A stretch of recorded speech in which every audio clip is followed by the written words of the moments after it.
तो एकदम से क्या होता है कि उनको किसी एक अननोन नंबर से कॉल आता है एंड जैसे ही वो कॉल को पिक करते हैं तो उन्हें ये चीज पता चलती है, इसको तो हम चाहे जितना भी एनफोर्स कर दे, बट जब तक ह्यूमैनिटी, हम जो ह्यूमन रेस है, हम में खुद ही अकल नहीं होगी, तब तक ऐसे जो केस है ये रुकेंगे कहां से। या फिर सोशल मीडिया के ऊपर कोई कुछ लिख भी दे तो 2 सेकंड नहीं लगते कुछ लोगों को उस आदमी को या फिर उस पर्टिकुलर इंडिविजुअल को अंधभक्त साबित करने में। मुझे एक बात बताओ, अगर ये इतना ही बड़ा देशभक्त है तो इसने संदेश खाली में जो हुआ उसके लिए कुछ क्यों नहीं बोला?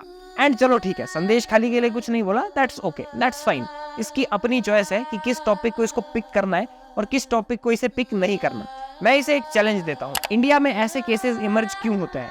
बिकॉज ये चीज यहाँ के सिटीजन्स को भी पता है कि ये काम हम कर सकते हैं।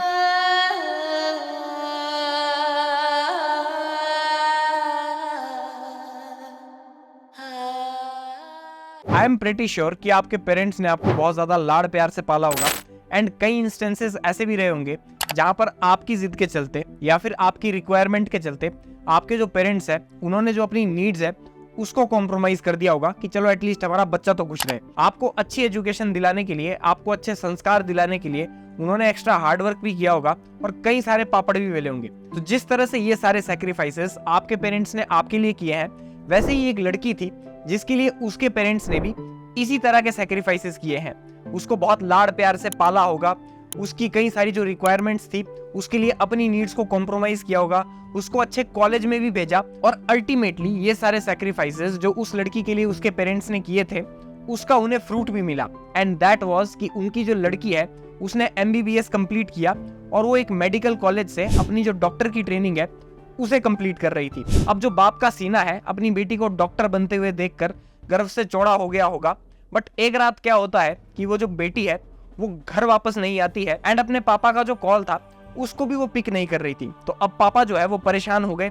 तो एकदम से क्या होता है कि उनको किसी एक अननोन नंबर से कॉल आता है एंड जैसे ही वो कॉल को पिक करते हैं तो उन्हें ये चीज पता चलती है कि उनकी जो बेटी है उसका रेप हो गया है। एक 31 साल की लेडी जो कि RG Kar medical college West Bengal Kolkata से अपनी डॉक्टर की ट्रेनिंग कर रही थी, उसके साथ कुछ हैवानों ने, कुछ बेवकूफ लोगों ने ऐसा भद्दा काम कर दिया जिसको देख के एक चीज समझ में आ जाती है कि इंडिया जैसी कंट्री में ये जो सावधान इंडिया और क्राइम पेट्रोल जैसे क्राइम थ्रिलर सीरीज है ये इतनी लंबी किस तरह से खिंच जाती है। कहने का मतलब ये है कि हवस के चलते इंसान कितना ज्यादा गिर सकता है। अब करने को तो मैं इन लोगों को, इन बेवकूफों को सुअर से भी कंपेयर कर सकता था, बट फिर क्या फायदा, सारे सुअर आके मुझे गाली देना शुरू कर देते कि भाई देख इतने गिरे हुए तो हम है नहीं। आप एक इंसान की साइकोलॉजी, उसकी मेंटालिटी और उसके टेम्परामेंट को समझने की कोशिश कीजिए कि जिस इंसान ने साइंस एंड टेक्नोलॉजी को इतना ज्यादा रिशेप कर दिया है कि आज हम चांद के ऊपर पहुंच चुके हैं, मार्स के ऊपर आज की डेट में हमारी सैटेलाइट्स है, जुपिटर तक हम पहुंचने का सपना देख रहे हैं and in the near future हम जो यूनिवर्स है इसके बाहर भी जाएंगे, टेक्नोलॉजी को इसके बाहर भी पहुंचाएंगे। बट इतनी फंडामेंटल सी बात कि दुनिया में जितने भी प्राणी हैं सबको दर्द होता है, ये कैसे वो इंसान नहीं समझ सकता। जब ये लोग इस काम को अंजाम दे रहे थे तो इनके दिमाग में ये कैसे नहीं आया कि बचपन में जब ये लोग स्कूल जाया करते थे और जब टीचर इन्हें थोड़ा जोर से मार देता था या फिर कुछ 1-2 गाली दे देता था तो ये जब अपने घर में जाकर के रोते थे तो जो इनके पेरेंट्स थे वो टीचर्स को पक्का गरियाते होंगे, पक्का कभी ना कभी तो स्कूल ही पहुंच गए होंगे कि आपने हमारे बच्चे को वही हाथ कैसे लगाया, इसे मारा क्यों। बट ये लोग जब ये वाला काम कर रहे थे तो इन्हें जरा सी भी शर्म नहीं आई या फिर इनके ऊपर पता नहीं कौन सा शैतान सवार था कि इन्होंने एक बार भी करने से पहले ये चीज नहीं सोची। ऐसे केसेस जब सामने आते हैं तो इन माय ओपिनियन ऐसी 3 चीजें हैं जो कि फेल हो जाती है। First one is administration, second one is law and order and third one is humanity. अब ये जो फर्स्ट एंड सेकंड फैक्टर्स है that is law and order, इसको तो हम चाहे जितना भी एनफोर्स कर दे, बट जब तक ह्यूमैनिटी, हम जो ह्यूमन रेस है, हम में खुद ही अकल नहीं होगी, तब तक ऐसे जो केस है ये रुकेंगे कहां से। लॉ एंड ऑर्डर तो भाई सो कॉल्ड दीदी के राज में वेस्ट बंगाल में कितना अच्छा है, माशाल्लाह, ये तो हमने देख ही लिया। एंड जब इनके ऊपर सवाल उठे कि भाई जिस तरह से इस केस को इन्वेस्टिगेट करना चाहिए था उस तरह से इस केस की इन्वेस्टिगेशन हो क्यों नहीं रही, तो जो दीदी के ऊपर कोर्ट में ट्रायल चला उसमें उन्होंने कपिल सिब्बल को अपना एडवोकेट उतार दिया एंड कपिल सिब्बल भाई साहब ने इनका केस लड़ा भी। And being a citizen of world's largest democracy, अगर ये वाले जो एलिगेशंस है इसके ऊपर ममता बनर्जी के ऊपर सवाल भी कर दिया जाए या फिर सोशल मीडिया के ऊपर कोई कुछ लिख भी दे तो 2 सेकंड नहीं लगते कुछ लोगों को उस आदमी को या फिर उस पर्टिकुलर इंडिविजुअल को अंधभक्त साबित करने में। एंड हमारे जर्मनी वाले भैया, उनके लिए तो सबसे पहले तालियां। भाई साहब उनके फॉलोअर्स मिलियंस में ऐसे ही नहीं है। कितनी चालाकी से उन्होंने इस केस में ममता बनर्जी को कुशन किया और कितनी चालाकी से जो सारा का सारा ब्लेम है वो सोसाइटी के ऊपर डाल दिया, देश की गवर्नमेंट के ऊपर डाल दिया भाई, दैट इज।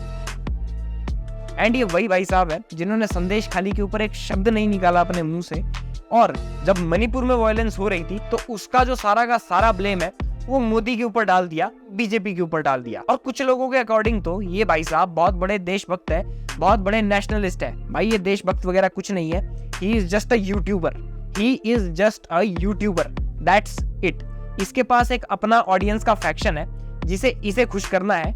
एंड मैं सिर्फ और सिर्फ इसकी बात नहीं कर रहा, कोई अगर राइट ओरिएंटेड यूट्यूबर भी है तो उसके पास भी एक अपना ऑडियंस का फैक्शन है जिसे उसको खुश करना है। जो यूट्यूबर्स है उसमें से किसी ने ठेका नहीं ले रखा इस देश को बचाने का, इस देश में डेमोक्रेसी को बचाने का। सबके पास अपना एक ऑडियंस का फैक्शन है, एक झुंड है जिसे उन्हें खुश करना पड़ता है।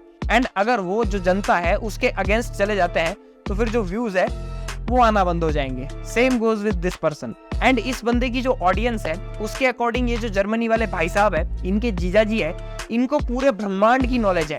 अब हाँ भाई मैं मना नहीं कर रहा, इस आदमी को पूरे ब्रह्मांड की नॉलेज है, बस उस ब्रह्मांड में ब्रह्म साइलेंट है। एंड इसकी जो ऑडियंस है जो इस वीडियो को देख रही है वो अभी तक मेरे कमेंट सेक्शन में अंधभक्त लिखने की सोच रहे होंगे या फिर अंधभक्त लिख चुके होंगे, अनपढ़ लिख चुके होंगे।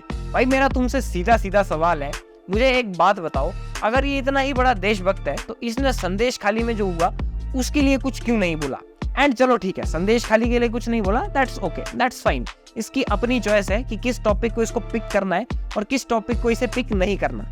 मैं इसे एक चैलेंज देता हूँ, अगर ये इतना ही बड़ा देशभक्त है तो जिस तरह से लोकसभा इलेक्शंस के 1-2 महीने पहले से ही इसने पूरे दुनिया में ये ढोल पीटना शुरू कर दिया था कि मोदी तो एक डिक्टेटर है, नरेंद्र मोदी से बड़ा डिक्टेटर कोई नहीं है।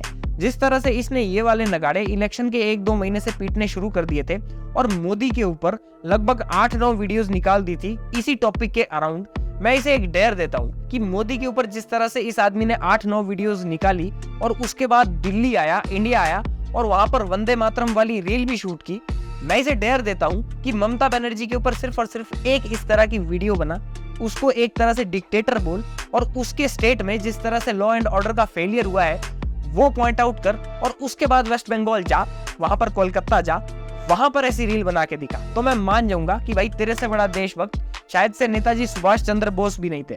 ओके, शायद मैं कुछ लंबा बोल दिया। अब तक इसके जो मीट राइटर्स है वो मेरे कमेंट सेक्शन में अंधभक्त और अनपढ़ लिख भी चुके होंगे, मोदी का चमचा लिख भी चुके होंगे। अब यहाँ पर मुझे ऐसा लगता है कि जो रूलिंग पार्टी है एंड जो ऑपोजिशन है उसको साथ आना चाहिए, यहाँ पर टुगेदरनेस दिखानी चाहिए एंड पार्लियामेंट में ऐसे बिल्स पास करने चाहिए जिसकी वजह से ऐसे केसेस फिर से एटलीस्ट इंडिया में ना हो। इंडिया में ऐसे केसेस इमर्ज क्यों होते हैं? बिकॉज ये चीज यहाँ के सिटीजन्स को भी पता है कि ये काम हम कर सकते हैं। कर इसलिए सकते हैं बिकॉज इंडिया में केसेस उस तरह से लटकते हैं जैसे किसी 70 साल के बूढ़े के टेस्टिकल्स लटकते हो। ऐसा काम कोई सऊदी अरब में क्यों नहीं करता? बिकॉज उनको पता है कि वो ये काम नहीं कर सकते। अगर उन्होंने ऐसा काम किया, This is the Tira Square, or informally known as Chop Chop Square in Riyadh, Saudi Arabia. The people who commit crimes such as murder and rape are sent here for the execution. So that's it for this video. Stay tuned. We're gonna meet next week. And अगर आपको ये video अच्छी लगी हो तो please इस video को एक लाइक, इस चैनल को सब्सक्राइब एंड कमेंट सेक्शन में ज़रूर बताइएगा कि आपको ये वीडियो कैसी लगी। एंड अगर आप मुझे दूसरे सोशल हैंडल्स के ऊपर फॉलो करना चाहते हो जैसे कि इंस्टाग्राम एंड फेसबुक, तो मैंने डिस्क्रिप्शन में दोनों के लिंक्स प्रोवाइड कर रखे हैं, आप जाकर फॉलो कर सकते हो।